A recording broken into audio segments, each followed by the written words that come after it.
right, race fans, here we go. We got a good one tonight for you here. We're back at Rockingham here for the Clean Racing League. And last night we had the trucks. It was a very interesting race. Tonight we got the Xfinity Series. This is the Elite Series, a new series here to the Clean Racing League. Definitely go check out cleanracingleague.com. Get you up to speed on everything going on in the league. But, you know, we talked about last night how Rockingham, very bumpy and just a very driver-style track. Well, I got Bradley up here in the booth with me. And, Bradley, I know you raced last night in the trucks, so you felt this track firsthand. Although the trucks might be a little bit different than an Xfinity car, what do you think these drivers are going to be in for here tonight at Rockingham?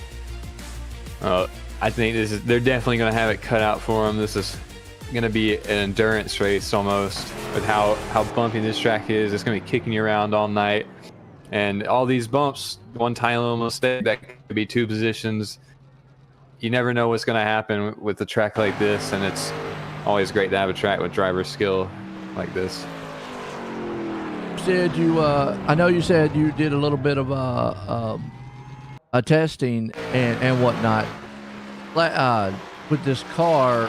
Now you said that the tire wear wasn't as bad. We talked about that last night, as this track can chew some tires, and that it's so rough and you know, abrasive and whatnot. What do you maybe think that the difference is between this car and that car? On why that might be? Well, I think a good bit of the reason too is that them trucks, you could get on the power so early, and it was good, but it also punished you by eating up your fronts. But these, you're having to be so much more careful. You're having to watch your tires. But it's going to be interesting to see the strategy and how much difference it's going to play out with longer runs, and especially being 200 laps around here compared to 125 like last night. Still only have 5 sets. Very interested to see how they're going to manage, because they may not be running down a whole lot, but them tires are for sure going to be getting hot, right? Especially running the top line.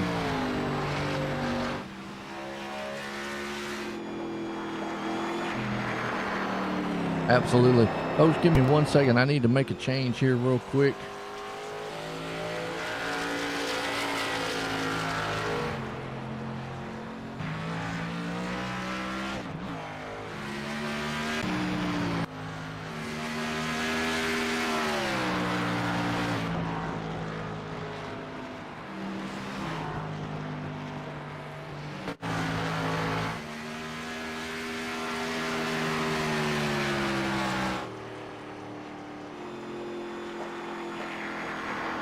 All right, folks, we're back there. Sorry about that. Just had to do a little change. But yeah, qualifying underway here tonight. We got the Apex Mountain Apparel here.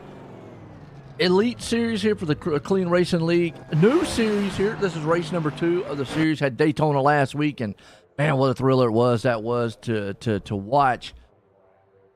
I think this one's going to be even better. As qualifying comes to a close. Look, Parker Collins puts it on top. Let's look at the grid in order real quick here. Man, up top, man, Parker Collins. You got Donnie Honeycutt right there sitting in second. Bobby Mantle starting in third. Scott Simley starting in fourth. Joshua Altus, he's in fifth. Jordan Trask sitting in sixth. Justin Carey starting seventh. Caleb Smith starting in eighth. Danny White starting ninth. Seth Valley there in 10th. Ricky Harden in 11th. And Jacob Grant there in the 12th. And you look through the rest of the field, got 24 machines here tonight. And Brad, not quite as big a field as it was last night with the trucks, but still a very good field out here, and a lot of great talent on this track. We saw last night how much qualifying really did matter. Although we did see some guys come up through the field, most notably, well, obviously Parker Collins got in trouble and had to come right back through the field, but Joshua Alta's coming, 20-some, almost 30 spots back. Yeah, I think he went 35th to 9th or something like that. Yeah. That's insane here. I was having a lot of trouble passing, especially if you don't get that top line late in the race. You might as well kiss it. You can't. The run you get on the bottom is not the same. You got the grip down there, but if you can carry that momentum, you can hold somebody behind. But also you got to watch out for that wall out there. It comes in quick. think I mentioned this last week, but Donnie Honeycutt, is that a new driver? I think he's Familiar new with this that. week. Okay, wasn't familiar with the name. Good to see him out there. You know, it's good to see this series. Like I said, this is a new series. Joshua Altus actually brought this about. Yeah, unfortunately, folks, and now look, we got everything situated. You know, crossing fingers, we're going to be good for tomorrow night with the ARCA series. Unfortunately, I truly hated missing the Daytona opening of the ARCA series, but that was another series that's in their second season too. So, you know, expanding a little bit for the clean racing. Love it. Oh yeah. Oh, Bobby Mantle, we know that name. Oh yeah. And another quick little shout out to Apex Mountain Apparel. I got my CRL ARCA shirt on today. You did? Oh, okay, nice. Heck yeah, man. I gotta look them up and see. They ordered me one from that place. Call it to them. Good to see them come on board too. I mean, I like that. Got some good sponsors here. Like you said, man, Apex Mountain Apparel. Obviously, Ghost Athletics, CRL Podcast, Grants Designs. All those great sponsors have been a big part of what's making the Clean Racing League what it is today. But here we go, pace car about to take that hard left turn off on pit road. Parker Collins, last night he almost pulled it off. He had a very fast machine, but we're green flag racing here at Rockingham.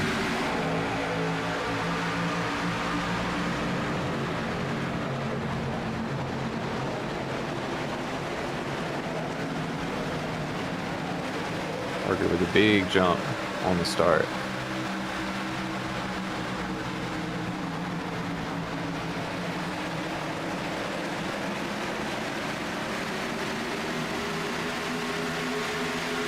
Yeah, it is. Parker out front right now. Now, he had a very fast truck last night, so it won't surprise me if he doesn't have something fast here for these guys here tonight. Joshua Altus, we saw what he did last night. Now, you know, he said this in the past here, Brad. Qualifying has been kind of his Achilles heel, so to speak. It's up and down for him. If he gets a good qualifying, he knows he might have a pretty good race. Well, yeah, it's good racing no matter what, but he doesn't have to work as hard when he has a good qualifying. I'll say it that way. Yeah, it definitely cuts it down a ton. As somebody who's not the greatest qualifier themselves, you get it's a mood killer for sure at the start of the race. You obviously can get it back by getting your pace down, but man, that confidence you get from getting a good qualifying, and it looks like he's about to start jockeying for third here. Already see the cars, man, jumping up to the high side. We saw that last night. Some guys, man, going to the high side. Parker Collins, one of them. And we definitely saw that last night. Guys just ricocheting off the wall. That's Scott Simley. Oh, and he collects another one. No caution as of yet. They get him going. Wow. Go back and see what happened to Scott. I mean, perfect example of what we saw last night. These trucks are ricocheting, and saw him right there. Actually, Scott Simley was the one that got involved. It's actually Bobby Mantle who actually was bouncing off the wall up there in the front. Kind of just came together. Unfortunate, wrong place, wrong time.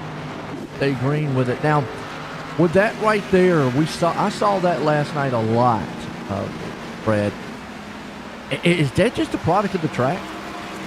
Yeah, it's hard. It's 1 and 2 feels like it's almost like more than a U. Like it closes in on itself. Like I don't know. It's when I was racing last night, you would see 2 coming up, and you start getting nervous.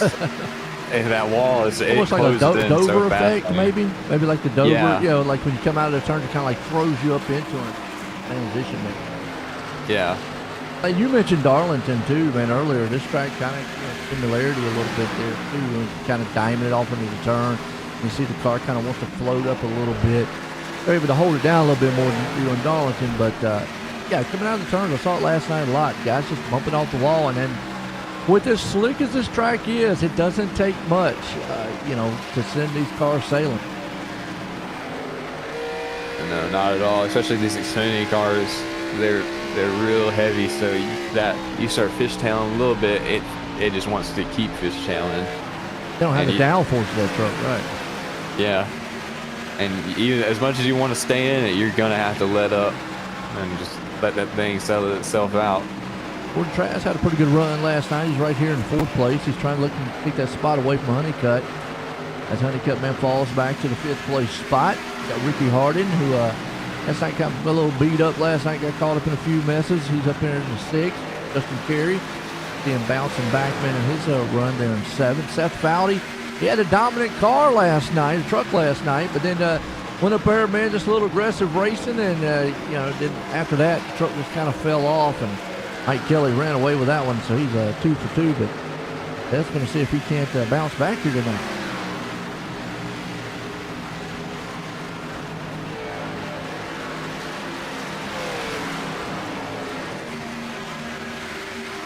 He's definitely got it in him. I know Seth pretty well.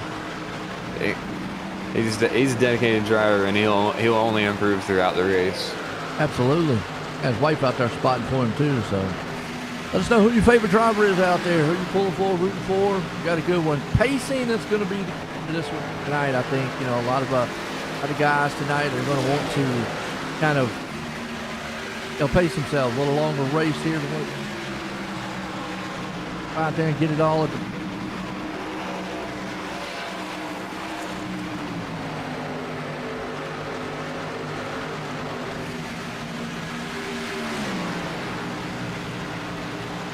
but there's Zachary Fowdy. Now he got caught up in a little bit last night too. He said he can't bounce back there in 9th. Gilliam behind him. You got White there. Old Mike Kelly, who 2 for 2 in the trucks. Yeah, he's looking unstoppable in the truck. He's also one of them drivers. What y'all gonna do with him? He already starts at such a high level, and he gets faster as the race goes on. It's gonna be hard for somebody to stop him this year. Yeah. So what y'all gonna do with him, man, on that truck series? He's actually starting off on a roll right now. Made the playoff there. Little Daniel Miller right behind him there. He's a battle there with Mike Kelly and Danny White.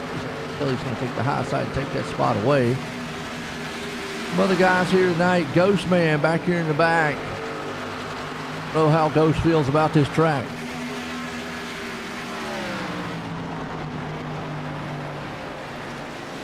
Does he like it or not? Ghost, from my experience, he's more of a 1.5 mile guy for preference at least. Yeah, this one's a little bit under it. Yeah. It's definitely a love it or hate it track. I have not heard anybody that's just like, it's okay. Yeah. Everybody I talked to last night was just like, man, I can't stand this, or I love this track. Well, it's a driver's track. We talked about it before. You really got to be patient. And, I think last night Colin said he had a very good short run style, truck. But a man who definitely knows patience is this guy right here. And I think a track like this might fit his driving style a little bit, just patient on the track. Oh, yeah, definitely. Especially when it comes to getting into some of these bumps. You cannot be risking it with 200 to go. You may come up the track a little bit, get a little bit unlucky. Suspension starts bouncing a little too hard, and you're going to have to let go. Oh, yeah. I think that'll definitely benefit him tonight. And have that smooth throttle control like he was talking about there. Oh, look at that behind him there, Caleb Smith. Kind of not the start he wanted at all Daytona, but looking good right now in this Xfinity car.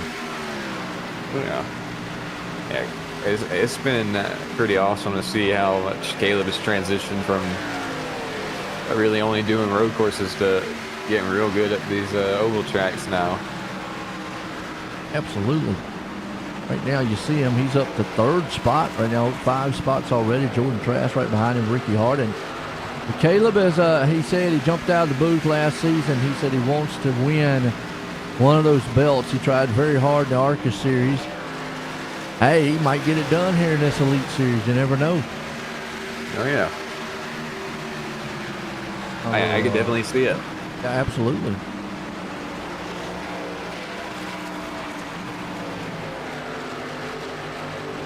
Well, last week was probably a joint thing in the Elite Series. Chris Smith pulling it off as we're sitting here talking about Caleb.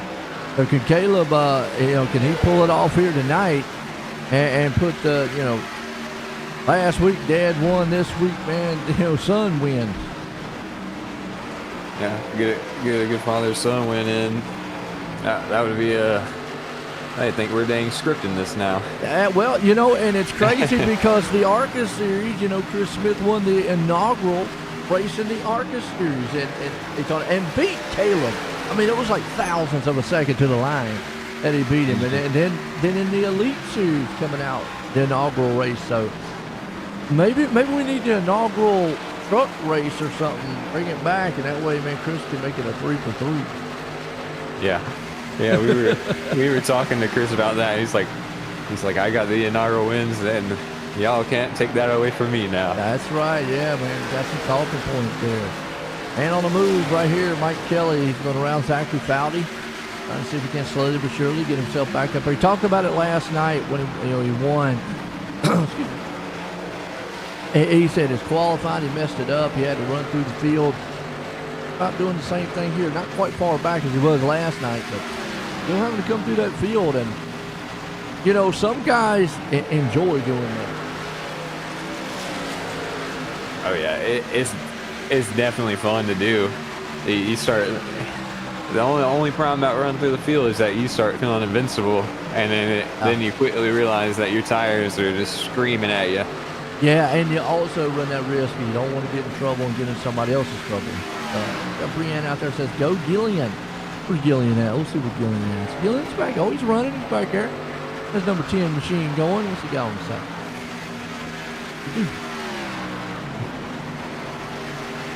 Right, he's got the dogs with him. Woo. Justin out there, he's pulling for, he says the Alloy Boys, so give me a heads up on who the Alloy Boys are. I should know. I know. People, man, y'all can yell at me later. I think. I'm old. Sure. Oh, there Jordan it is. Trask. Yeah, Jordan Trask. I see him down there. Gillian, Hardin, and Borstiski. I still mess his last name up.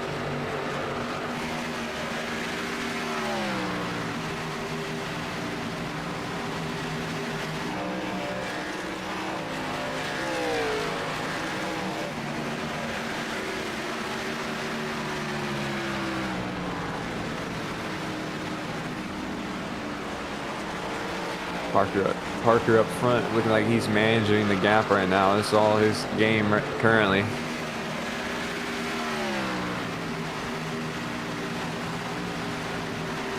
Someone's definitely gonna have to come and steal it. Oh yeah. Right now, man, he's looking strong. O'Collins out front. Alta's trying to see if he can't get up there. Last night I noticed a lot of these guys had some pretty even race time, so very hard to catch up to a guy up there. Oh, yeah. I think what we're seeing too is like there's a good bit of dirty air at this track as well. Yeah. You start getting within 1 second, you can really feel it. That was something brought up last night, and I wasn't 100% sure on does the dirty air kind of affect. You see, like I said, Fowley got really tight and had to go up the track. Wow. But how much does the dirty air affect at this track? I know it's 1.5 miles, they affect a lot, but how much of this kind of track? And Fowley right there getting really, really tight going in the multiple turns. Or want to float up the track. These right fronts are definitely gonna have to be what you're gonna watch out for. And like I thought the same thing with the dirty air. Like usually it's mostly the 1.5 miles, but it's a surprising amount here. You definitely feel it. Okay. Yeah, got a good battle here. That's old Harding. That's Fowley. Those two guys are going to go neck and neck. Honeycutt right behind them. Right in front of them, you got Caleb Smith. And Fowley's going to make that pass. And then Harding's going to take a little bump into the wall. Oh, and it gets a little bump in the back. We saw that a couple times last night. Cold tires, spinning on the start, little checkup, 40 in effect. Next thing you know, everybody's dead. Yeah, it was definitely some chaos last night. And especially, that's another thing you got to watch out for here is is just the braking into the turns. If you're going down the inside, you're braking downhill, and a lot of people on this track are running very far forward brake biases. So you can definitely get real loose going on entry, and then taking the top line, you're almost braking uphill, and that's just going to eat up your right front. So it's some real give and take on both of these lines. A lot of that wall riding right there is just bumping off the wall just a little bit. Saw it up there, man, with Honey cutting them. Honey up there getting in the wall a little bit too. Kelly's going to come into the picture. That's Foudy moving on through the field. Up the fourth. Man, he's going to tear that right side of that car off. That's a lot of marbles are going to get up there, because you don't see people really running the top line. So you brake a little too hard and you get up in that top, it's just slippery. Now you see it right here with Mike Kelly. Got a front row seat there behind Harding. Harding finally goes down to the low side. Kelly go to the high side a little bit. See how bumpy this track is. Cars are bouncing everywhere.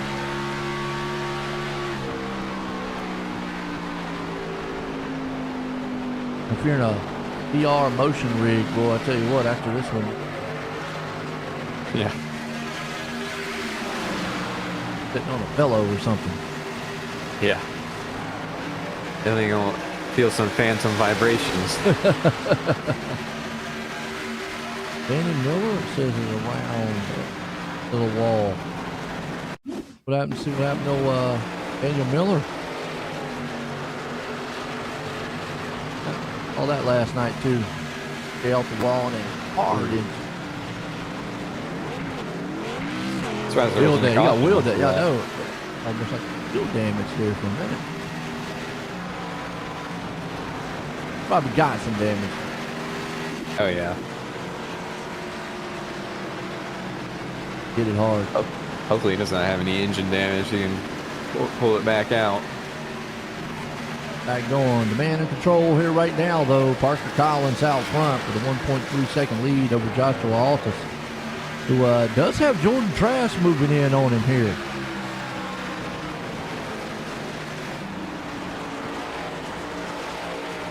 They ran almost identical times, an 00 to an 02. Wow.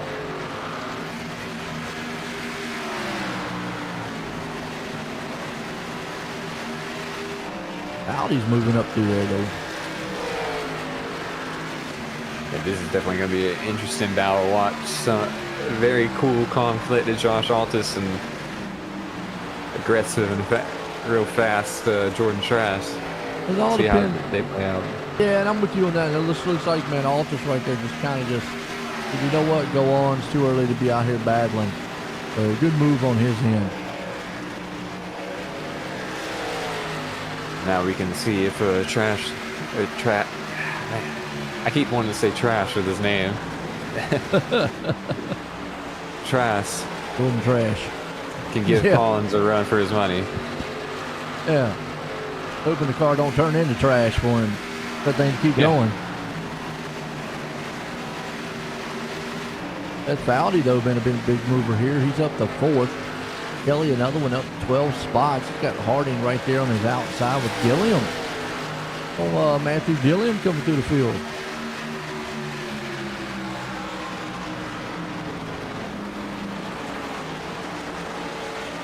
Justin Carey, too, you know. He's had some up and down seasons here lately.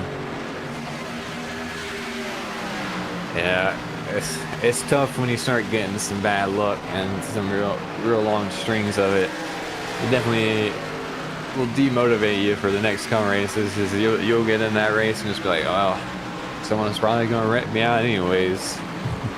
How do you bounce back? I mean, you know, the mentality, the psyche of a driver. Sometimes you start having bad luck and start maybe kind of doubting yourself a little bit. How do you as a driver bounce back there? You gotta fight real hard. Like like I said, I was talking about it earlier. Since last night, I kind of broke my streak of bad luck, and that just I feel like it shot me right back into it. But the thing is, you can't really quit it, and even though you want to be like, I'll just get in here and see what happens. You gotta keep your mind right and all that.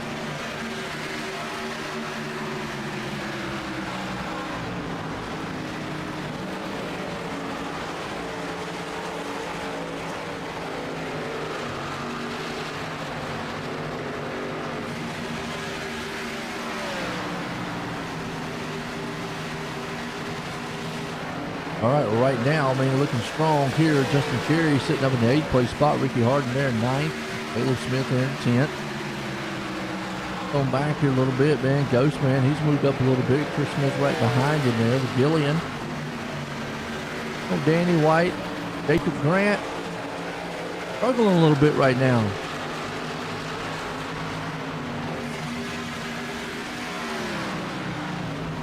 Nice looking car, though. Yeah. Oh, he's got some great designs. He did my ARCA car, and that's still one of my favorite designs. Oh, nice. Advanced designs out there. Looks like he's taking a little bit of higher line. Maybe that car's getting a little tight on him in the middle of the turn. Yeah, definitely. And especially just getting it down, mastering that angle perfectly. It looks like we got somebody coming in. Caleb like Smith. Caleb Smith.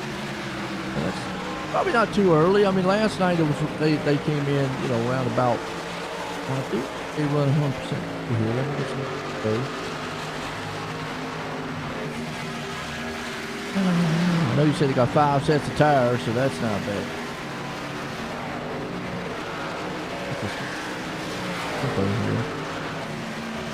They have 4 additional sets of tires tonight. Okay, so I mean, 5 total. Yeah, it's 5 total. Yeah, the set they got on. It is 100% fuel, by the way. So okay. I think we're probably going to look around about 50, 60 laps. Is what they're going to probably take this thing. Maybe might be a little longer. So there is no playoffs this season. It is just cumulative points for the 15 race one drop list. So that's going to be interesting because that pretty much. You're a very consistent driver, and that takes us back to the old school way.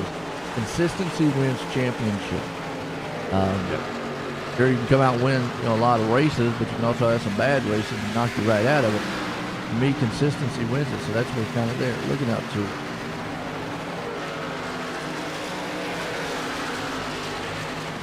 We have one EOL here, unfortunately, Gillian. Other than that, looking good right now. Oh yeah, I really like the keeping the points.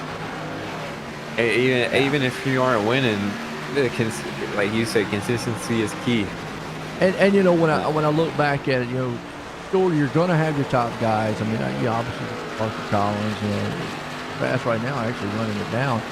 That's foul now, but you got to think about it. If you've got really consistent top 5s, top 10, a lot. You're going to be right there in that title hunt by the end of it. We're in trash right now, and whoa, hang on to it, Collins. Trash is probably thinking right there, look, do that, man. Let me get by you first. Yeah. Battle for the lead. Shoot, look at Bobby Mantle in the ARCA Series last year. No wins, and he got brought the championship home. Absolutely. Even though it was a chase style format, but he was able to do it. Just being Mr. Consistent, like Matt Kenseth. Yeah, absolutely. Keep Trask and running down the last laps. He was the 31 to 20 as far as lap time goes. I talk about that a lot up here, man. What it takes to pass, just go blowing right by a car or a truck. You're going to need at least, I'm going to say 1.5 to 2 tenths just to do it. Start getting into the tenths or less, yeah, you're going to pass them, but it's going to take you a little longer. Yeah. And you see that the more, I think there's dirty air right here, though. You talked about it earlier because grass has kind of hit a wall. Yeah. Drove down in the turn that time, though. That car got awful tight, went up the track on him. Had to get out of it probably right there.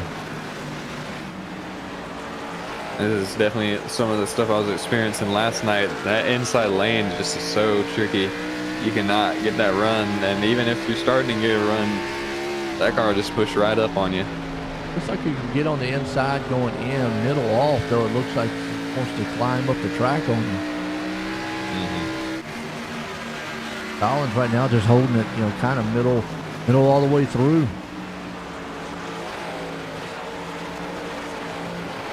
Yeah, you can see Jordan, he's taking up all the space he can get. As much as he'll let him. Yeah, and then I was talking, like I said, folks, I mean, it was a 35 to 41. That's only about 600 different. I mean, sure, Trask is faster. You think, well, you could go past him. It's going to take him a while to get by him. Tricky track here to get by and pass. Even though he is a little bit quicker, he'll eventually get there, but he's going to have to work for it. Side by side. Might have the run here going to the turn. Might be able to get that run and then scoot up the track. Able to get around and go. And textbook pass right there. He held Parker up into the wall as long as he could, and then dropped it down. Well, Seth Foudy, man, up 7 spots. Up to third. Honeycutt's been able to move back up to the fourth. Gilliam up 12 along with Mike Kelly right behind him. Up 12. Those two guys been hard charging through the field. Up 5th and 6th. Old Justin Carey right there in 7th. Tyler Honeycutt now is. Are Donnie and Tyler's related? They might be. I don't hear Honeycutt around a lot. Really? What the? Investigate reporting on that one. Your Hardin's coming on pit road. I think you're going to start seeing that. 60 laps in. I said 50, 60. It might go a little longer. I'm not 100% sure on how long the Xfinity cars can go. I do know. I mean, heck, they might go to 100 lap mark. Who knows? Yeah. We've seen some guys do it, but I think tires is what's going to be the bigger issue here rather than fuel. Yeah. Can you hang on to those tires? The tires are going to give up more quicker than the. And then how much speed do you want to give up after that? Yeah. And you're seeing it with Parker. His tires are definitely not in the state that they were at the beginning of the race when he was running away. You can see Trask right now. He ran a 36 to a 40 on Collins at last time. So, I mean, it's not too big of a difference. Foudy ran a 34. Honeycutt ran a 29 there. Gilliam at 28. They're coming up through the field. Got a good battle back here. It's running about 13th place spot. You guys going at each other. That's from Matthew Dyer. Mike Howerton. It's been another new driver also. He's a part of the Turn 1 Heroes crew. He's a pretty cool dude. I think that is, I think Mike said they were bringing in a new guy. That might be the new guy.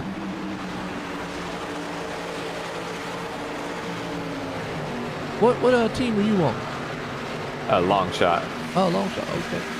I hang out with the Turn 1 Heroes guys a lot just for my other gaming and all that. Okay. I need to be on that team because it'd be a long shot for me to even get up front. But I need to be on a team called We're Trash. But we try.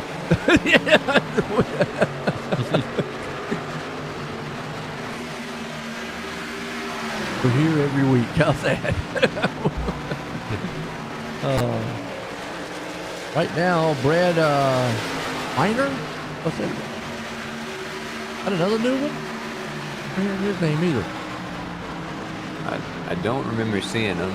Maybe a couple new guys out here too. I know Joshua, he'll send me a message on this. Said, yeah, some new guys. Etc. Good to see. Field man going here right now. Zachary Foudy's back there.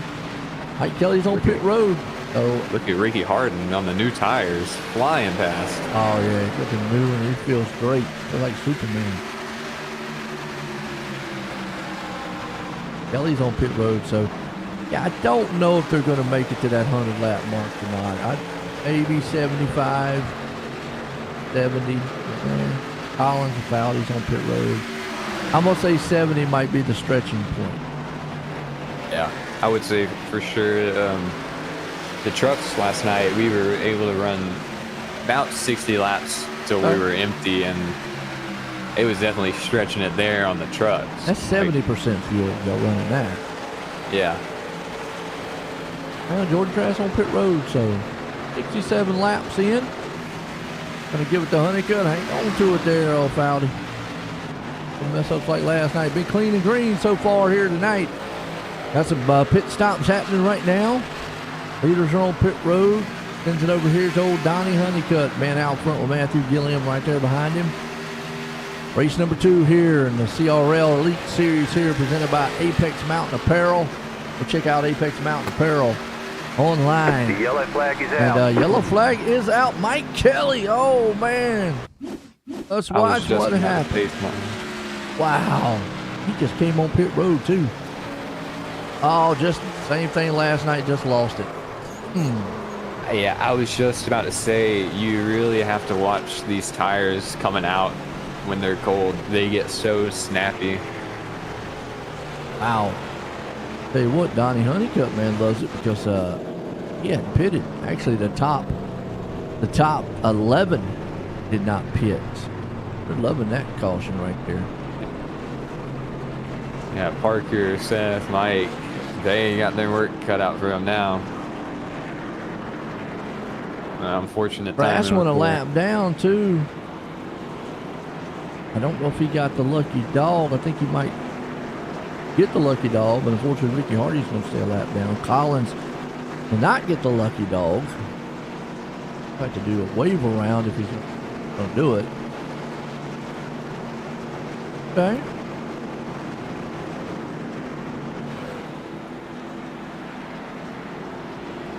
Heard Jordan Trask over the radio saying, "Oh, why'd you have to do it during the pit cycle, man?" Yeah. It's just that is definitely one of the worst feelings when you're like, all right, I'm nailing the strategy down. I think I got the right call, and then you see a caution flag fly right after you come out of the pits. So you're like, oh man, everybody else got to get a freebie.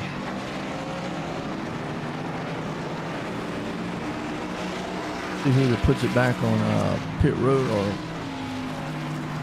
who gets back on the. And there'll be some waiver rounds here. Jordan Trask back there, Collins there, Fowdy. They won't be too far off on their pit strategy. I mean, they pitted at 66. Yeah. Honeycutt and them pitted at 69. The problem is they got to come through the field now. That's their only issue they got to. Looks like the pace car is going to let them guys by. But their tires should be fine compared to the other guys, but they're also pretty much equal. They didn't even get a chance to really warm up their tires. No. But that track position is just going to be killer.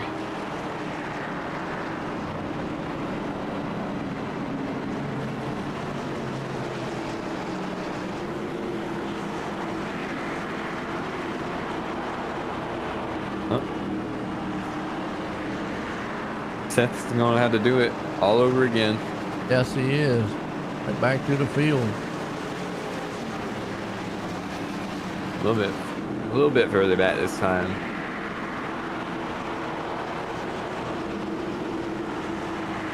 All right, it's Honeycutt. Here, right there along with him with Gilliam.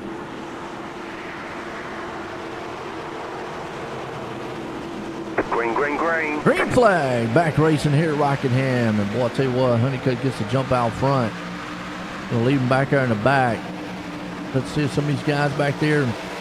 I think at this point, if you're back there, like I said, with Trask and him, if you know you got a fast machine, now's the time to just play it patient. You don't want to get in trouble, get somebody's mix up or anything.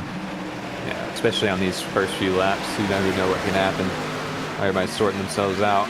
Absolutely. Gary up there in second with Gilliam. Got a good battle going on around about the mid-pack here, around 8th place. Howerton, Miner, Altus and company there with them. Go 3 wide right here. Got Chris Smith in the mix. Bowdy. Harding right there too. Zachary Bowdy. There's Trask. This is what I'm talking about, where you know you're faster, but you gotta be patient. Yep. We got a long way to go. Chris is in the middle, and Trask almost got hit, and the 2 up in the wall. Woo! Oh, and Jordan Trask around, and that's what I was afraid of. Yeah. Let's watch it one more time, but that's what I was afraid of right there, Brad.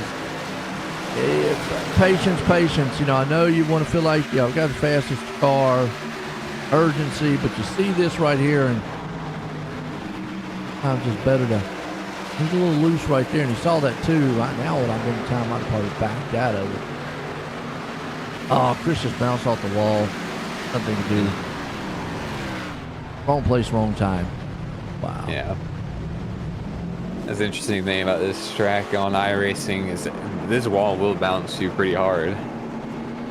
Just a product of wrong place, wrong time. Yeah. Yeah.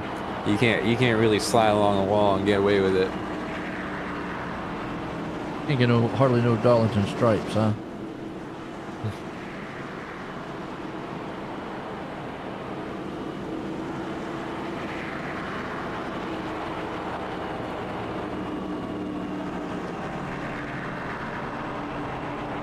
Chris coming in the pits, he may have a little bit of damage as well. Few people. Versicki, Ghost, Bobby, of course Jordan.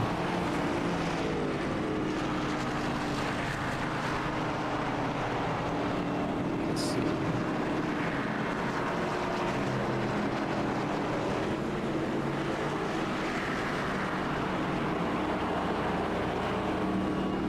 Yes, 5th road, obviously crash there. It's like Ghost. He, like you said, Kelly. Guys in the back. This might help out some of those guys too. Pit a little bit earlier. You know, why not come on in the pits again? Tough, man, being back there in the back. Oh yeah. About right halfway, well over a quarter.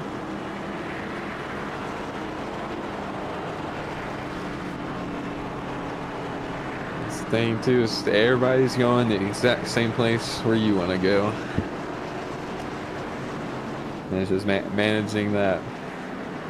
Almost say that, yeah, we've seen some passes on the low line,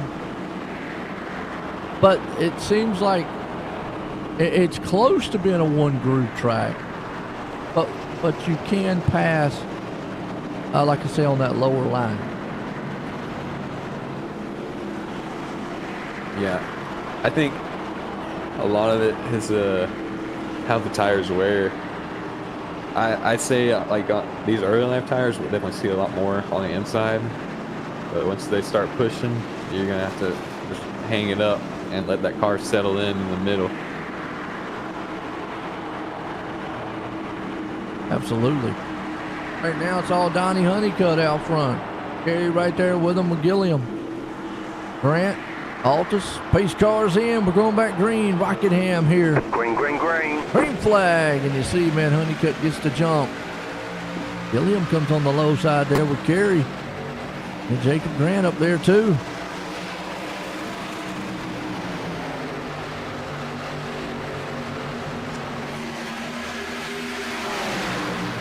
Here comes Altus.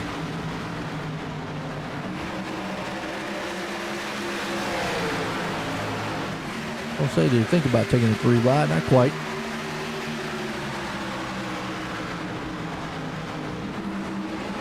Got Honeycutt right there too. Allenton right there behind him. Minor. Good little battle going on right here. You also got to be careful on that yellow line. It is very slick. All some guys bounced off of it last night. Yeah. Oh, Seth Bowdy, man, been on the bounce back. Back compared to 92 with Collins. Ooh, instead of bounced off the wall there. Those two. Howdy. Collins likes that high line, don't he? Oh yeah. He gonna wear his tires down a little bit, but also it's gonna be better than being someplace where you're not comfortable, where you probably wear your tires even more. Yeah, he found something last night with him. He was able to come through the field. And like I said, it's a good way to pass. And right now he's doing pretty good, sitting there in the 10th place spot. He's going to move up there to 13th. Got these guys out. Good there, but Honeycutt up front. He's got Gilliam right there on his back door. Right on board here when these guys. So it should be those folks just how bumpy it is, and if he's working the wheel a little bit. The good thing about it is you go high there. Might not be. I don't know if it's as bumpy high up high as it is down low. I'd say it's probably most bumpy low middle. You'll see it right there. I mean, you see how the wheel's jerking? Yeah, right there, real bad. The thing is, though, the car looks pretty stable coming out of the turn. He wasn't fighting the wheel or anything there. He's fighting it right there, though. It's just boom, boom, boom, boom. Good night.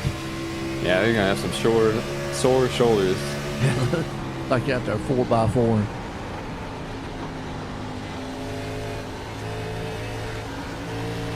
And just that's a rough ride.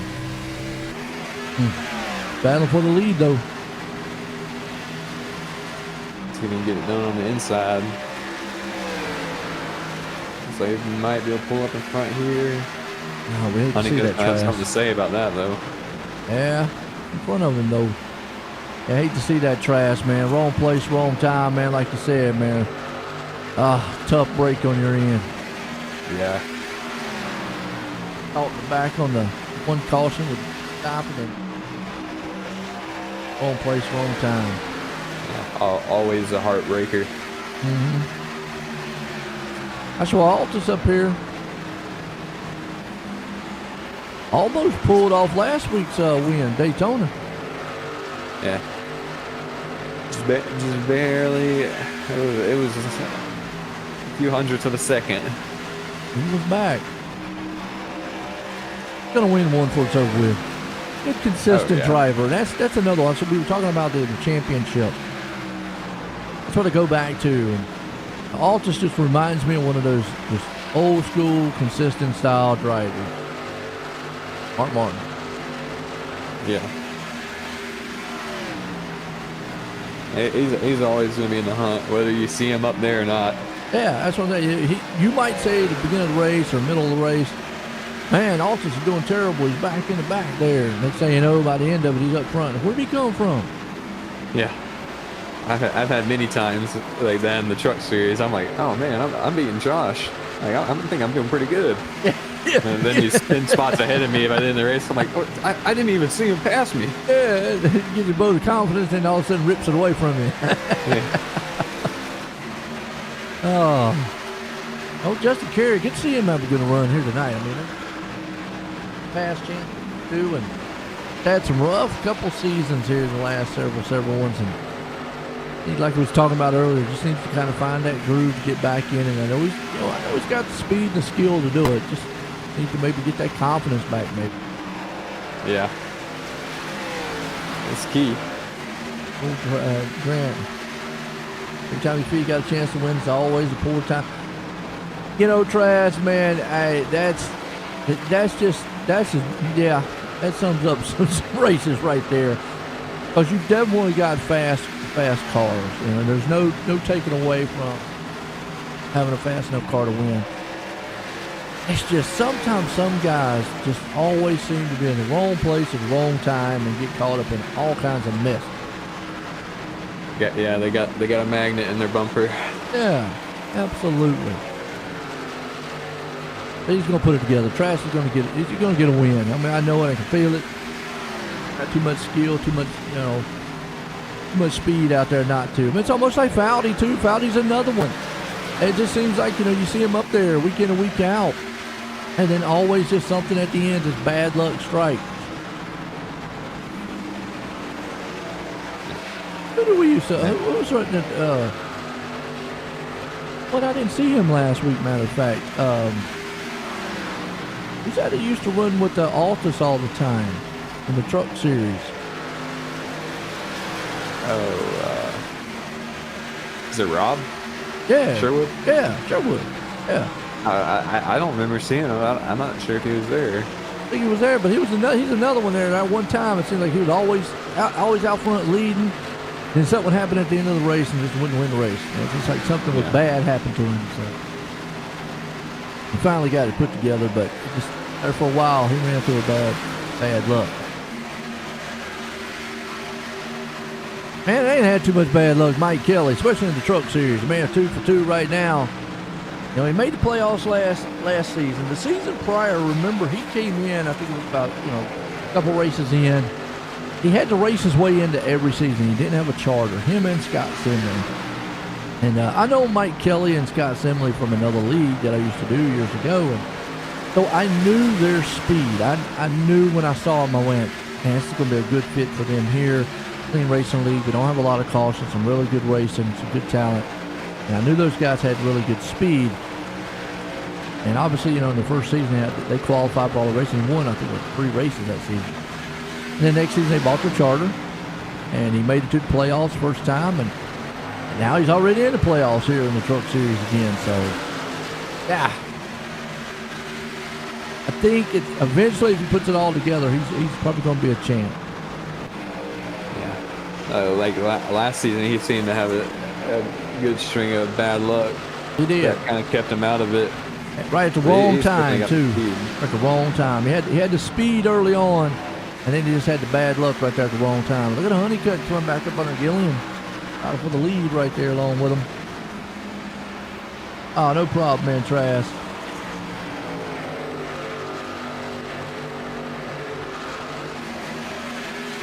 Oh, it'll all come together. Absolutely. You definitely got a lot of speed. Right now, man's got Speed's Honeycutt out front. He took it back over from Gilliam. Alta's still hanging on there in the 3rd place spot with Carey in 4th, and Fowdy sitting in 5th. Like he's trying to work over Carey a little bit. Now's the time I thought you'd start seeing guys that are better on the long run. Yeah, this is when it starts to matter. They're definitely getting into that transition point. It looks like about 35 laps into this run now. Well, they pitted around about lap 69, 66, so yeah. So you mentioned earlier about the brake bios. How much does that play a factor? Like in road racing, it's a huge factor, but how much of a factor does it play like on a track like this? It's pretty huge here. You can get real risky with it running it really far back.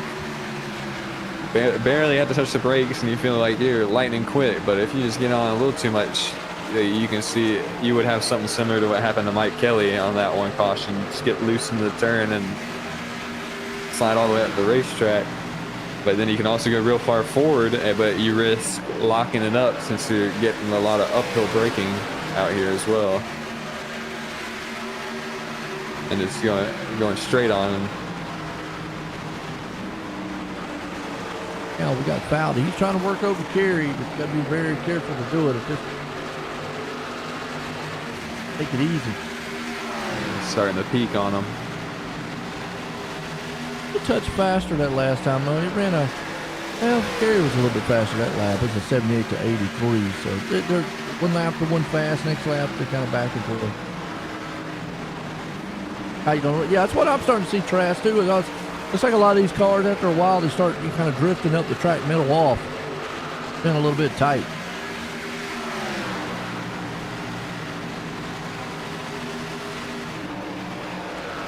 Yeah, back up the entry. Yep. Entry made that pass, made it look good too over Carey. Grant's back here too. Yeah, I'm like you on that Trask. You got a tight car. It's about the only way to do it. Going into the turns, you got to back it up. Much like in the road race. Easy in, fast off. Or easy in, easy off. The way you want to look at it. Lap 103 here, though. Past halfway at this one. Been a good one here tonight so far. Clean Racing League here, the Elite Series, presented by Apex Mountain Apparel. Got a lot of great sponsors here. Go check out the cleanracingleague.com. Get you up to speed on what's going on, all the leagues, winners, and all the great sponsors out there too. So, tell you what, folks, we're sitting in lap 104. Been a good clean race here. It's all honey cut out front. Step away, take a quick commercial break. We'll be right back here in a few.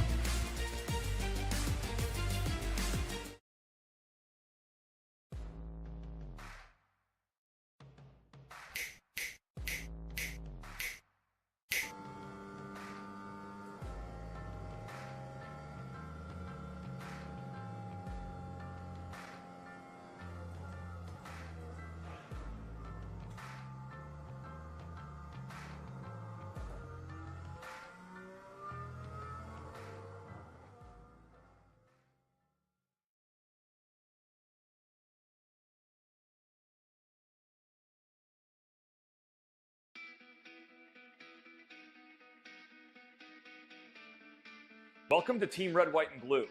Thank you so much for joining our team. My name is Mike Irwin, and I have the honor to serve as the Executive Director. When I founded Team RWB in 2010, our initial focus centered on veteran transition and reintegration into civilian life. But as the large-scale deployments have slowed down, the military's ability to support reintegration has improved, hundreds of thousands of veterans have used their GI Bill, and companies have prioritized hiring veterans, the overall mental, physical, and emotional health of the veteran community still has a long way to go. And Team RWB has a major leadership role to play.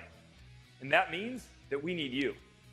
We need you to close out this video and to know that you didn't just join a listserv or download an app. You joined a team composed of real people, over 200,000 strong, who are veterans on active duty in the National Guard or reserves or civilian supporters. And these people, who we refer to as the Eagles, want you to get involved in Team RWB. Why is it so important for you to become an active member of the team?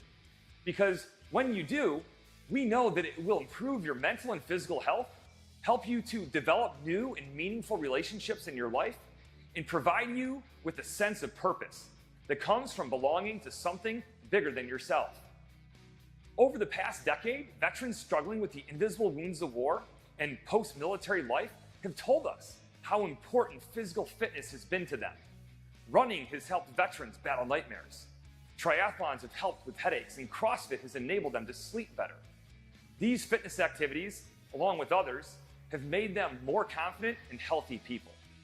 Unfortunately, millions of veterans have forgotten about the power of physical training in their lives.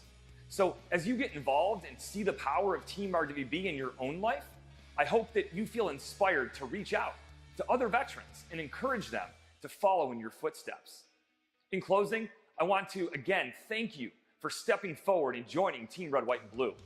We're fired up to have you on the team, and I know that you're going to be flying the Eagle with pride for a long time.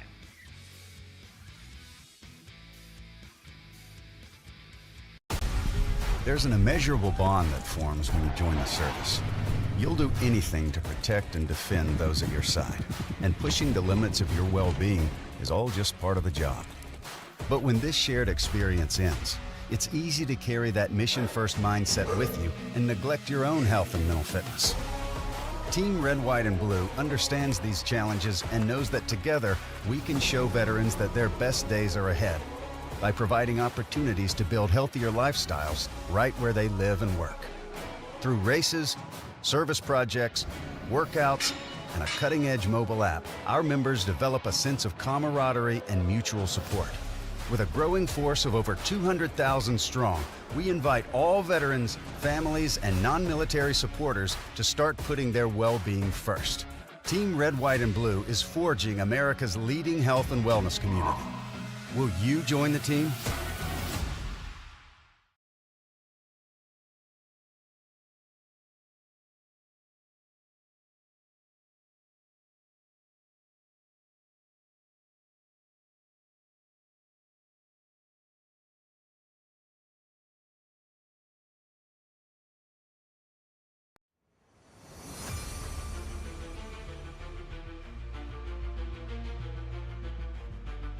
We're back, folks. Here we go, and it still Honeycutt out front in this one, leading the way. A little bit of everybody been spread out right now.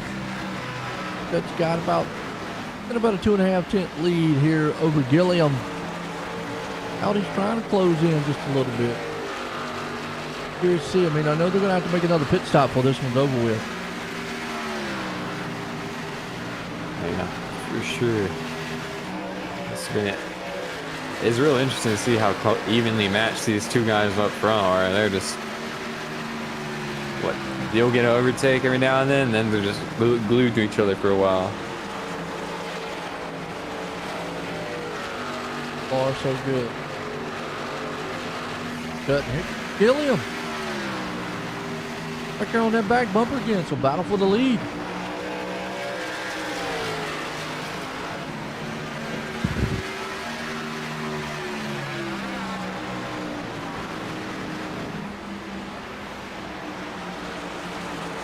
Inside line is working a little bit better than it was. Yeah, it is. Gilliam. Back out on the inside. He's going to look to see if he can't take it away from Honeycutt. Cuts up on the high side. The track temperature has dropped a couple degrees and might be playing some effect into it.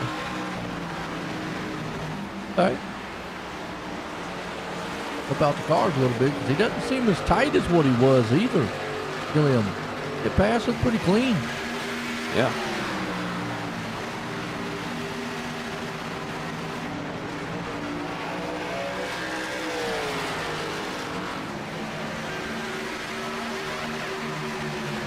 Gilliam out front taking the lead over Honeycutt. Foudy sitting there in third. Alta still hanging on to the fourth place spot. Perry right there sitting in fifth. Tyler Honeycutt up 10 spots there in sixth. Having a good run here tonight for himself. Allen's been on the bounce back right there in ninth though. Allen's got to do to get up front. He's going to have to use every bit of that car.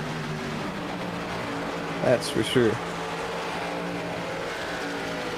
I'm sure he's in that car right now and just trying to get every ounce of grip and power on that.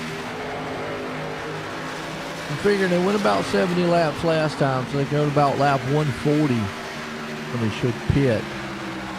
By the time you'll see we're there with Collins, that'll put them with about 60 to go. How much on those tires when he does pit the next time does he use them up trying to get to the front? I'd say he's definitely going to have to get a little move on, but also be patient as well. You obviously want to finish the best spot you can, despite all the situations he's been through on this race with the cautions, but don't risk it all either. Think about your points. Absolutely. That word I ain't used in a while, conservative or aggressive. Be conservative on it, but be aggressive too. Yeah. Well, Honeycutt made the pass there on Altus a little bit through the field there. And the guys like Parker Collins, remember they pitted at lap 66, everybody else 69 because they got the caution extra. It hasn't really hurt him a little bit as much as we thought. He's maintained about the same amount of speed. That last lap was a little bit slower that last lap there, but he's not falling too far back. Yeah, he's a guy that definitely knows how to save the tires. Whoa, getting real high up in there. The wall there, though. It's like he's definitely starting to get some push in now. He's got it under control out front, Matthew Gilliam. Got, looks like 15 cars. Mike Kelly's on pit road right now. 15 cars on the lead lap. Matthew Dyer's the first one a lap down. Bobby Mantle's the man right there in 17th. Seth Foudy creeping back there. Take over the second place spot. Right to. Now watch his line going into one. I don't know if he does it every time, and I noticed that last lap. He'll dip down onto the apron going on the inside. Okay. I don't know if he'll do it with the honeycut beside him. Might wash him up a little bit. Oh, he gets it. Like does a 3 and 4. 4 he went down there a little bit.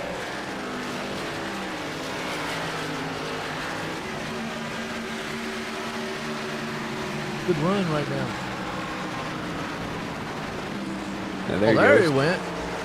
Oh, okay. Yeah, kind of like Yeah. some Phoenix action. Yeah, now, I mean,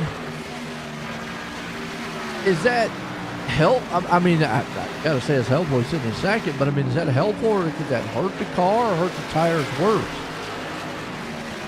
I would say it's probably a little rougher on your tires, but I'm not sure if it would really help that much or not.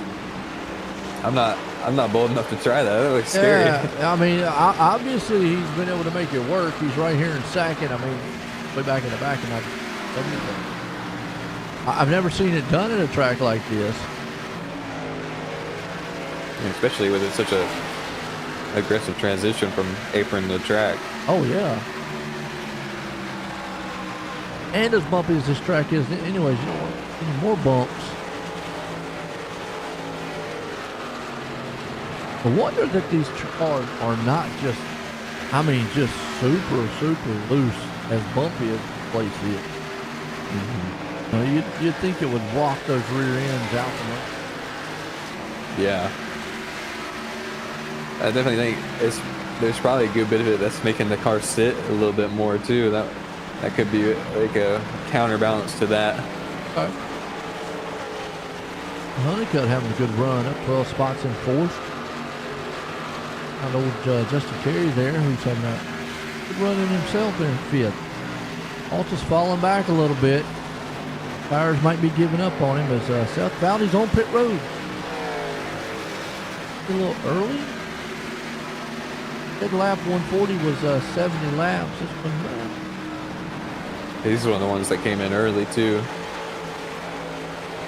came in a 69. Maybe that apron is wearing him out a little bit more. Well, that would be the only reason I would think.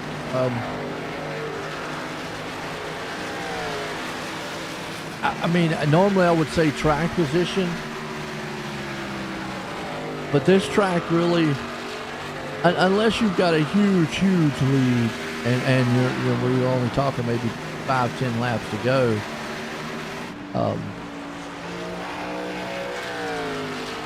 Tires really do matter here a lot. Again, we go back to what I've talked to this many times. There's not many tracks on iRacing where tires just actually, I mean, tires will always be faster, but what I'm saying where they matter is like seconds. You know, that's, Yeah. sometimes, man, most of the time you're only running maybe half second or 3/10 faster or something. That's just not enough to come from the back to the front in 20-30 laps. Yeah. Especially if you're back like 20 seconds or something, you know. Yeah. You definitely see the difference. We can watch him here in a couple of laps when he gets his tires warmed up. It's gonna look like these guys are standing still next to him. Oh yeah.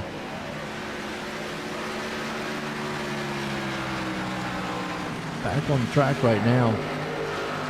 Look at what his last lap was a 25:02 to a 26:46. So that is a second. So that's what I'm talking about right there. So that makes a difference. That is a difference. And there's just not, for some reason, which I guess even in real life we see it too. Unfortunately, racing now, yeah, you have tire fall off, but it's just not like what it was back in the day. You know, iRacing is just not a lot of tracks that you really feel that. There are a lot of drivers out there going, yeah, my tires are wearing down, you know. True, but when I talk about it, I'm in a sense of, you know, he should be way faster. And there are some incidents, Auto Club I bring up a lot, to where they're not way faster, even if it's, I don't know, 40 lap different tires. Yeah. I mean, we've seen this weekend in the Cup Series at Bristol, they were tearing them up. This is the first race in a while I remember where like you had to pit or you're gonna just there's gonna be no rubber. You're gonna be running on the steel core to the tires. Yeah, you can see back at Foudy, his last lap was a 25.17 to a 26.36. So that's what I'm saying. It's a big difference between the two. Now, on the flip side of that, and the flip coin, whatever way you want to say it, tire fall off can be huge here too, because this place is very aggressive on tire. It's almost like the old Atlanta. Old Atlanta was the same way. Echo Park, whatever you want to call it now. I mean, I'm not sticking with Atlanta, folks. I'm sorry. Just Echo Park just does not ring with me. What am I supposed to say? Echo Park in Georgia? Yeah. Don't have the ring to it. Yeah, I just don't have that. Hot Atlanta. I mean, that has the ring to it.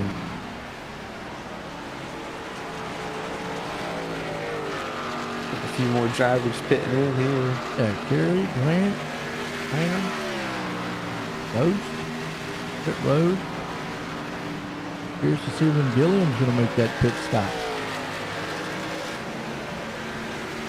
Definitely can make it the distance. How y'all feel about the race out there right now? It's been a pretty good one so far. We've only had a couple cautions here tonight. Yeah, definitely a pretty great race to cover.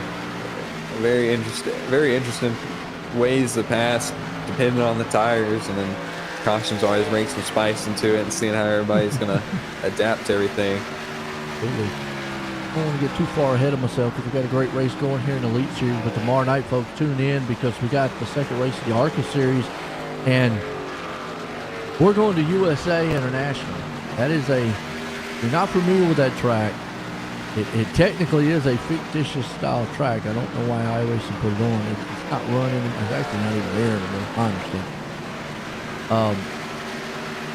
But it is a short track. Okay, it is almost like a Martinsville style track. It's a little bit shorter, I'm not sure. Caution, yellow flag. Caution? Are you kidding me?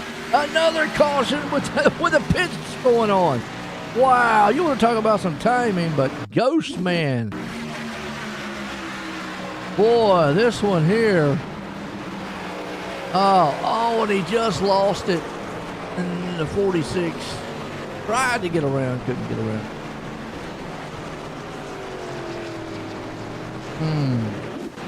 So who got caught a lap down? There's only 5 cars on the lead lap here, Brad. Wow. Matthew, Altus, Siski. Now, Bowdy's still on the lead lap. Remember, he pitted, so it probably could come back in. Yeah, I would think about burning a set right here if I was. I would. I mean, you might because you could make it all the way. Let's see. We've only seen it. Well, he's only pitted twice. Yeah. So it would. He would so he definitely would have another set even after this if the caution came out later. Yeah. I would definitely if I'm fast. He's out. No, he didn't. He came in. Okay. That. Bowdy, I probably would have came in because you're on the lead lap. Yeah. Wow. Yeah, that's really going to benefit Gilliam. Cars got caught lap. So again, another caution right at the wrong time, wrong place. Woo. Been interesting.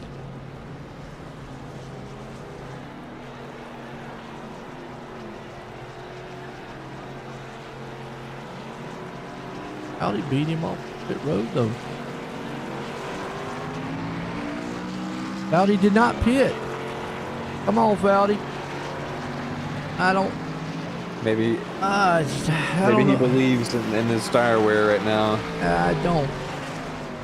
Just talked about tire wear, and here would have been a perfect time to get back on cycle with these guys. Maybe he didn't know he was on the lead lap or something. Because it was. Well, they better tell his spotter man to tell him. Yeah. I don't know why he would not have come in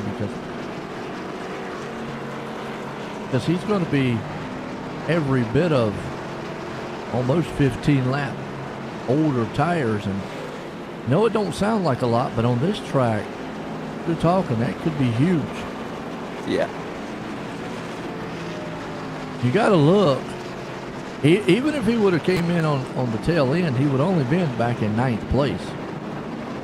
Yeah, that ain't a bad spot to be. He's already proved coming from 17th, he could get up the second. Right now, it'd be back in 7th place. He would only been back in 7th. I just, at this point right now, I mean, the good news is he can only go back to 7th spot if he falls out. Valdi's got speed, he's got talent, but I just don't think he can overcome the talent of the tires. Let's just say it that way. How's that? His car's in. We'll see what happens. It's tricky. Green flag. Green flag gets to jump out front. Gilliam right there. Yeah, Altus and all. And I mean, you know, Altus and them are definitely, they're going to be able to get to the turns probably a little bit better. Now, Altus, he's been lurking behind this race, waiting for his moment. Yeah, he won't start going here. You just see right there, that's new tires versus old tires. You can just see where Altus can just hold it down. Valdi can't. Just a matter of time right here. Oh, that's a block. Oh, man. So now, last night he did that. Had himself in trouble. Well, Honeycutt coming in the back there. It's Altus going to take it right. It's just, those tires just cannot hold up. Yeah. Hate to see it for him. Yeah, I don't. I just don't know what was going through the mind there, why he would not have pitted. I know you got confidence in your skill, your driving, and everything, but at some point, this track, you got to go. But, you know, Parker Collins back here in 5th. What can he do? He's got a second chance here.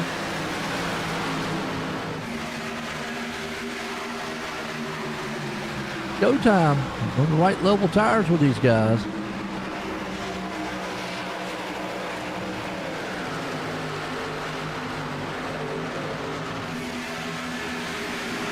Honeycutt right there behind him. So Valdi's been able to hold on pretty strong right now so far. Have to see if those tires may fall off a little bit. Well, Joshua Altus, you know he wants this win.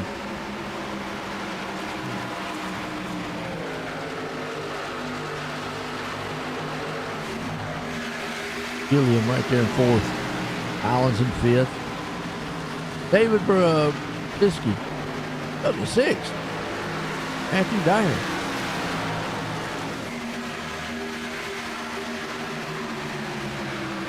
He said pit strategy working out for him.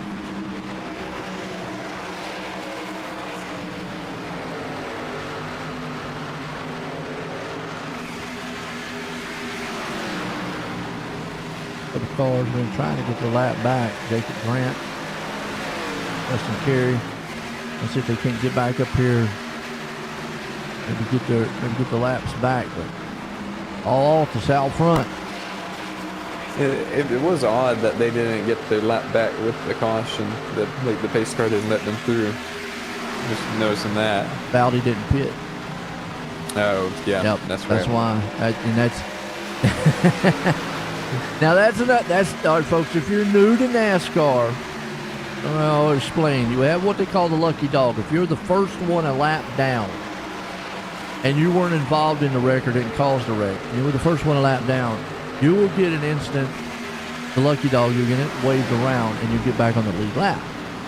And you can pit. You have to pit after the leaders, obviously, but you can pit. Now, let's say you were behind the guy who was the first one lap down or so forth, and you wanted to get back on the lead lap. The only way to do it is stay out. But that is only if every lap car pits. And we saw Seth Valdi did not pit. So that's why guys like Carey and Grant did not get the wave around. And I know they're probably going, you got to be kidding me. Oh, definitely. And there you go. You're starting to see those tires, I think, just slowly but surely going away.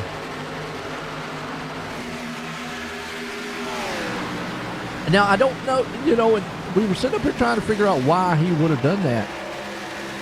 Maybe that is the reasoning now, is he's like, look, I'd rather keep a lot of those guys a lap down. The worst I can finish right now would be 7th, unless some of those guys get back on the lead lap. As opposed to maybe letting, I don't know, 5, 6 of those cars wave around or whatnot. That might have been the strategy. I don't know. If it is, that's a good strategy. Didn't think about that. Yeah. Keep a lot of that, because there's some big names back there that will be definitely prominent in the future of this championship. Oh, absolutely. Grant, right there, Fowdy, Honeycutt. A lot of them there. Collins trying to move through the field here. Disky, man, having a good run in himself right there in 6th. Dyer there in 7th. If I'm not mistaken, yep. Howerton, who is right there in 8th, he's the first one a lap down.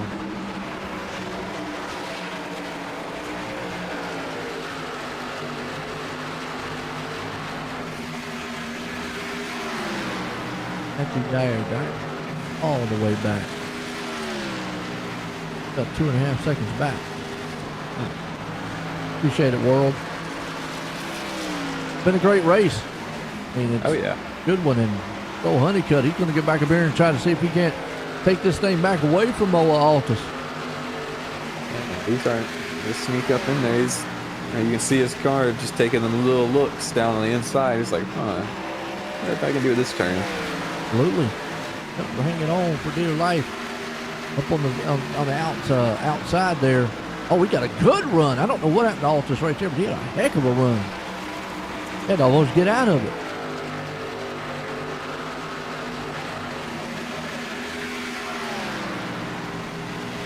Almost would have about ran over Altus on that one. Yeah.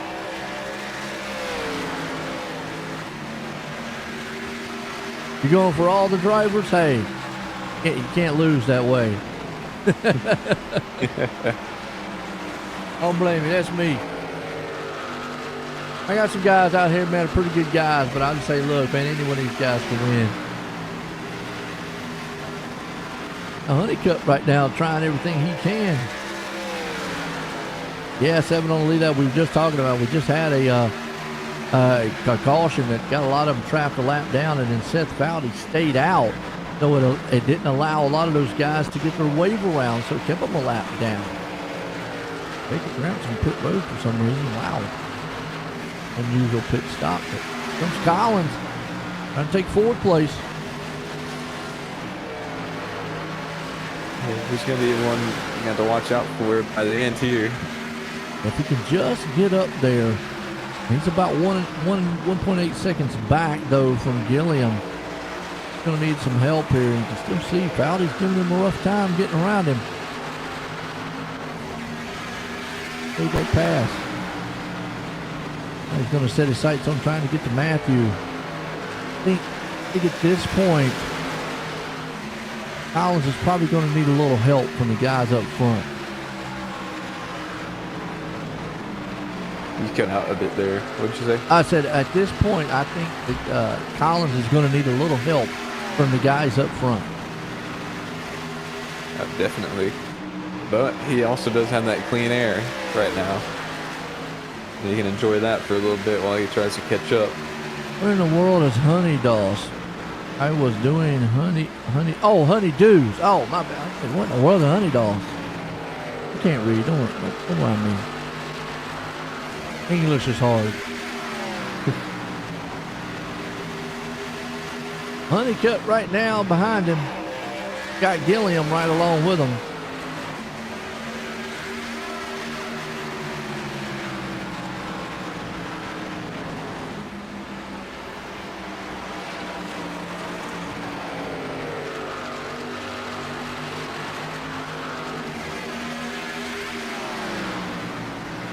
And it's been a good solid one here at Rockingham. Joshua Altus out front in this one. Clean Racing League, Apex Mountain Apparel Elite Series here. Race number 2 at Rockingham here tonight. We've seen a couple cautions out here, though. Actually, we got some pretty good long green flag runs. It looks like Gilliam is 0.2 quicker than 1 and 2 right now with Honeycutt and Altus. Yeah. He ran a 49 to their 61-62. Those two guys are dead even. Steve Collins ran a 57, so he's a slight faster than the top two, but fortunately he's about 2 seconds back, so he's going to have to work his way. What he needs is these three guys to get up here and start battling with each other, slow each other down. Gilliam got for him though, don't you think, Brad? I think with how they're going right now, Honeycutt in the wall a little bit. That might play in the Altus's favor. You know, Altus he likes to save his stuff up. Oh yeah. Honeycutt was kind of being a thorn in his side a little bit, making him use his stuff up, letting Gilliam catch back up. In it right here. You know, as always, as a driver, you get that close to a car and you just can't pull them in. It's frustrating as a driver. I know it has to be to go, man, why can't I just make up that little bit of gap?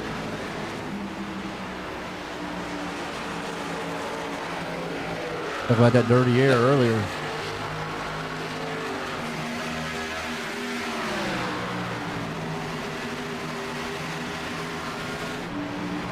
That's the thing too. You know you're faster, but they're not going to give it to you. No. Again, he's right there. He's going to the inside. He's going to be able to take this pass. Boy, Altus right now, he knows. Oh no. Goes up the track a little bit there in the middle of the turn. Yeah, he's going to be able to slingshot right by him right here, though. See what he's got for a while. Oh, well, I thought he was going to be able to slingshot. But Honeycutt over a little bit there. Right on the brake. Quite clear. As long as Honeycutt stays right near that spoiler, he can drag him a little bit on the straights. Now he's able to get up there. Squeezed it in. Okay, so what does Altus got for him? I don't know if he can do a ton. Williams looks super fast right now. You can see Gilliam looks really fast going into the middle, but the middle coming off, it looks like Altus is... Yeah, that's going to be key in defending his position right now. Right there, you can see Gilliam, he's able to drive it into the turn, but then the middle off, watch Altus. Able to either maintain the distance or able to pull it just a little bit. See if Altus is saved enough to keep that exit speed up. Absolutely. Yeah, because you know Gilliam, he is not going to give up on that back bumper. Definitely not. On the high side, see if he can't get anything going. At the south front, Gilliam right behind him. Got a Honeycutt right there too. Here comes Matthew to the inside. He's going to try it. Just can't get that car to go rotate down though. Yeah, that is a very tricky part of this track. You have to have that car settle in before you do anything. It's right there side by side. And Joshua was giving everything.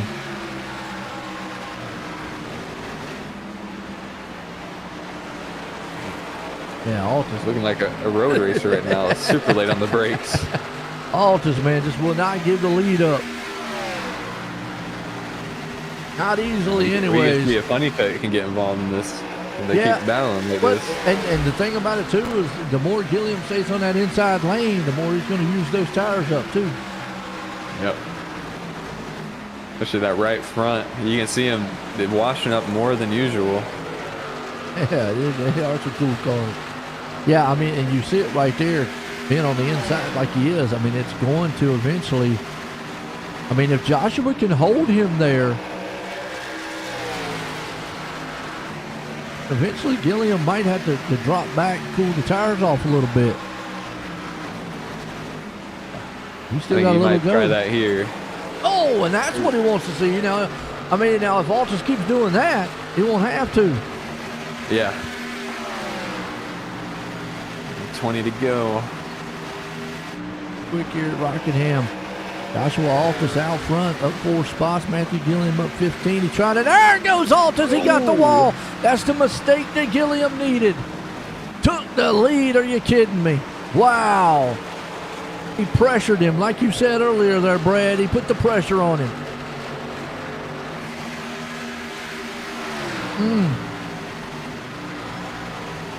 Good awareness by Matthew, not wrecking Josh out right on his bumper there. Oh, and Fowley taking a ride through the infield. Hopefully it doesn't bring out a caution here, but let's see what happened to him. We'll go back. He's just coming out of the turn, lost it. That's a lot here at this track.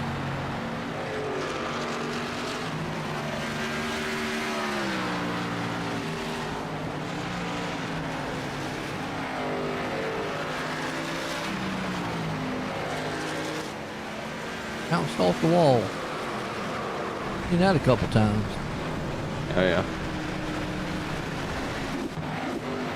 All right. Back at it. Well, I'll tell you what, Gilliam right now stretching that lead to 1 second over Altus. Joshua Altus falls to second.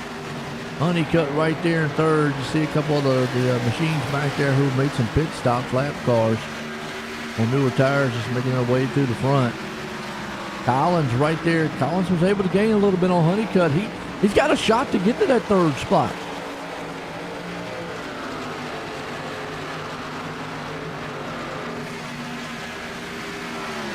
Got it down to 8/10.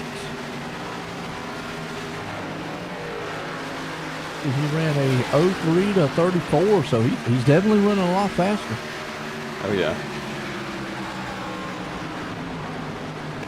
He might go to get that. He's got a shot to get close to Altus also. Yeah. Him and Honeycutt are about to start getting into it. This is going to play out perfectly for Collins if they do. Good bounce back there for Collins. Have a shot to get up here and maybe get a top 3 out of this thing. You see him right there. He's coming. What's amazing about it, too, is he put it at 143. These guys put it at 145. I guess it's safe to say that Collins likes Rockingham. Yeah. Honeycutt's pulling up right there on Altus. A little bit of slide might have hurt them tires on Joshua's part. See how it affects him here going on. It's all Gilliam out front, though, to try to win this thing.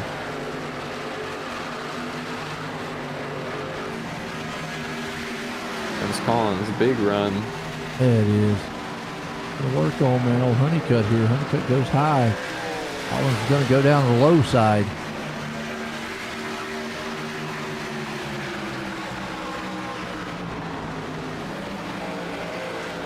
He'll be a win there. Put him up high.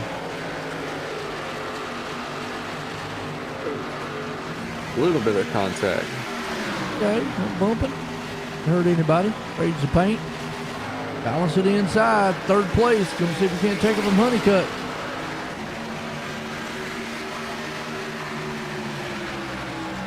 That lap car right back there, though, that plays a factor. And you know, at this point, if that lap car is just not, yeah, I mean, if that lap car, I'd be like, if you're not much faster than us, you need to just kind of hold back. Yeah. And if he can blow right by these two, that's one thing, because on newer tires, it just does not seem like he's just that fast. And now he's pretty much, to me, and it's just my opinion, folks, like kind of hold him up just a little bit, you know? Yeah, might be some team orders in there. That's the other Honeycutt being like, hey, why don't you hose this guy up a little bit? Yeah. He's racing pretty hard there with Collins, and I'm all for you know, lap cars. You know, if they can hold their speed, they can race with you later on. But at a certain point towards the end of the race, you get in a close race like this, you have to kind of just go, okay, you have to understand the situation. And I mean, yeah, the 18 looks a little bit faster because, you know, right there, but he has to understand that this is a battle for position between these three. It's just like the situation we discussed last week at Daytona with the lap traffic. Yeah. Ooh, we got tight right there. See, and listen, I don't agree with this move right here either. I would be on the radio yelling, man, at the cool breeze. Him again, everything I said, Piers, is my opinion. I said, that's what I'm talking about. He got into him. Oh, and yeah, I just don't know. There was a lot of pressure right there. Yeah. Let's go back and watch, and we can get another angle on here. I mean, just a lot of, you got the lap car there battling with them two battling for position. You know, already know how hard it is to pass here. You can see how tough it is right there. He got in the wall a little bit there too. He got tight. Almost 3 wide. Now, I'd have been really yelling right there on the radio. Come on, lap car. You don't take a 3 wide. Yeah. And then right there, they are side by side. And I'll have to go a different angle and see. It's hard to tell, like, if he's turning in a little too early. We're gonna watch from this angle here and just kind of see. I mean, Parker does have the inside. Yeah, they just come. I don't know. They come together. That's. Yeah. I think it's kind of a racing incident more than anything. Yeah, I mean, you're never going to have a happy guy. You're always going to have a sad guy in a situation like that. So, yeah. Unfortunate. Yeah, very unfortunate. You know, the bad side about this is, though, and I know Collins is probably going to be back here shaking his head, shaking his finger, is, did you see that 18? All of a sudden now is blowing the doors off everybody up here. Why wouldn't he do that before? Huh, yeah, that is interesting.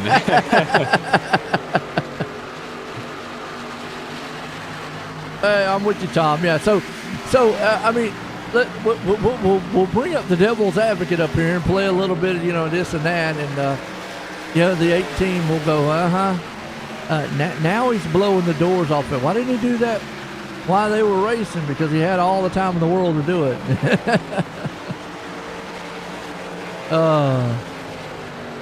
Oh, man. Gilliam in some lap traffic right now, though, but he's got a good lead. 3.8 seconds coming in with 4 to go. Owens Matthew doesn't do anything crazy. Oh, Seth to save it. Seth had a moment back there. It's Seth. Okay. Collins. Oh, in Collins the in the infield. And David Bersiski's going to take over third from him. And, Seth gets a run on him. Man, Collins, the tire's probably just going away on him. But look at old David. Up 21 spots here to third. What a race this is going to be. Can he hang on? 3 to go. He definitely deserves it if he gets it. You ain't lying. He's minding his own business. And he's moving too. He ain't no slouch.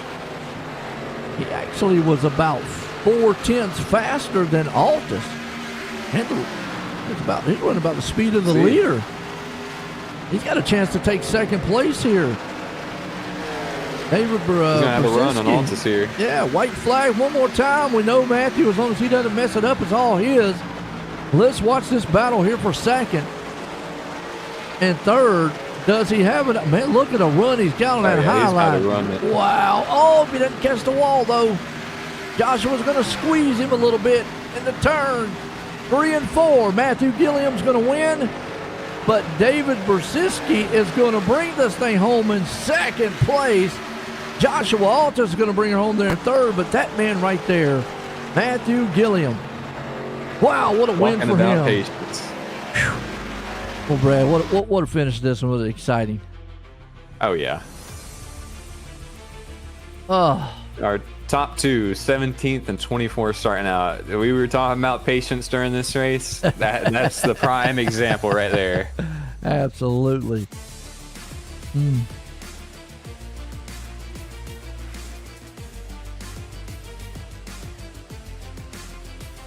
And David all alone down there in Alloy too. He's probably going, wow.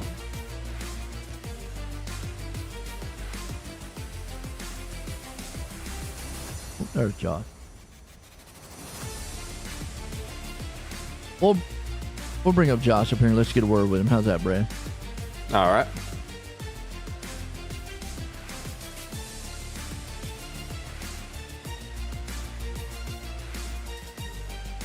He's up. Okay. Well, Josh, how's it going? We seen you saving it up for the end of the race. You had some great pace there at the end. I know Donnie Honeycutt was a bit of a thorn in your side, making you use up a lot of your stuff, but still a great result for you. How do you feel? Yeah, not bad overall. I mean, it's hard to complain when you got a P3 finish, podium finish. So overall, really good day. Congratulations to my teammate Matthew Williams. He's the king of this place. He's always been really, really good here for the times we've sim raced here and other leads and everything. So congrats to him. But yeah, I just pushed it a little too hard at the beginning. Donnie put some good pressure on me, and I didn't want to give up the clean air. So I knew I was pushing a little too hard, but I was really good for like 25, 30 laps, and then, just that extended run. Once it got past 30, 35 laps, I just started falling off. So could have done a little better saving, but overall not a bad result. Definitely. We were talking about you about the whole race. We're like, he's saving something. He's got to be planning something. And sadly, it didn't work out, but great finish, man. Yeah, thank you, man.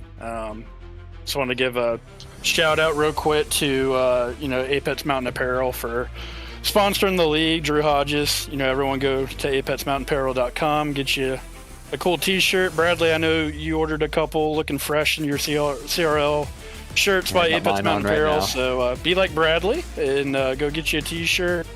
Appreciate everyone's support. Thanks to my teammates, Matthew Williams, Matt Dyer, and it's been fun running with Parker Collins in this league too. So he's a great driver and fun to run with. So appreciate all our other sponsors: Ghost Athletics, Grant Designs, CRL Podcast, just everyone that supports our league. We're really appreciative. So this has been fun getting this league up and going. So second place last week, third place this week, and hopefully a win's around the corner. It's bound to be. There you go. Joshua Altus, man, pulling her home in third here tonight. But the man here, man, sneaking up, getting second, David Brzezinski. David, join the booth, got the copy. Oh, how's it going, Joe? Man, well, I tell you what, got up here and got second, man. I tell you, right place, right time. How was you feeling on this track? I'll be honest, I love this place. I don't have the top speed that some of those guys like Matt, Josh, and some of those other guys have, but I was just trying to stay and keep the car clean for the first part of the race, and then after we had that caution for about 50 or so laps ago, I decided to push it quite a bit more, and I was able to pick off a couple guys there. Happy at the second. I think it was the first time I got an interview, so I'm pretty excited. No doubt about that. Got a celebrity here. Yeah, absolutely, man. Had a good run out there. How was the tire wear there, too, towards the end?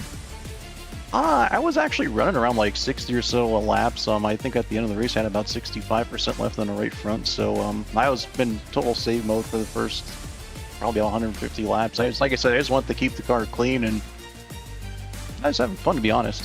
Hey, definitely fun, man, when you come home in second and you got it tonight. Got anybody you want to thank for a good finish?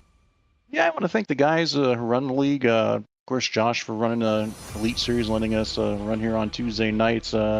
My teammates and Outlaw Motorsports, of course, everybody out there is watching. Big thanks to them. Thanks to you guys for running it. I was actually mentioning some folks last week. I thought you guys did a great job in a booth last Tuesday, Monday, also on Wednesday. So I'm just happy to see you guys running it, and hopefully you'll see you guys again tomorrow and also on Friday. Absolutely. There you go. David Brzezinski, man, bringing it home. But this guy, he had the class of the field. Matthew, join the booth. You got a copy. Matthew, join the booth. Got a copy. And starstruck. Don't even know what to say. He's away from the desk, celebrating, popping the champagne. There you go. You got me? Got you, Matthew. I'll tell you what. Well, you got up there. Was the class of the field. How was you feeling in this race? Felt great, man. This is one of my favorite tracks. I love how much tires come into play here, especially once you get on long runs, and had some success here in the past with other leagues. And so I was just certainly excited once I saw that this was on the schedule to come back and race here. I gotta ask though, man, how was that battle with you and Honeycutt up there and Altus? That was tough, man. I knew, Honeycutt, he was really good. I felt like on corner exit, I knew Josh was trying to, not run quite as hard there at the end, but felt like Donnie and him were really having to push. So I felt like maybe if those two could, run each other a little bit harder, I could just save my stuff a little bit and hopefully get to them there in the end. And had a good battle with Josh there side by side for 3 or 4 laps, and finally was able to get the job done. But just super stoked to get another win here. Love this place.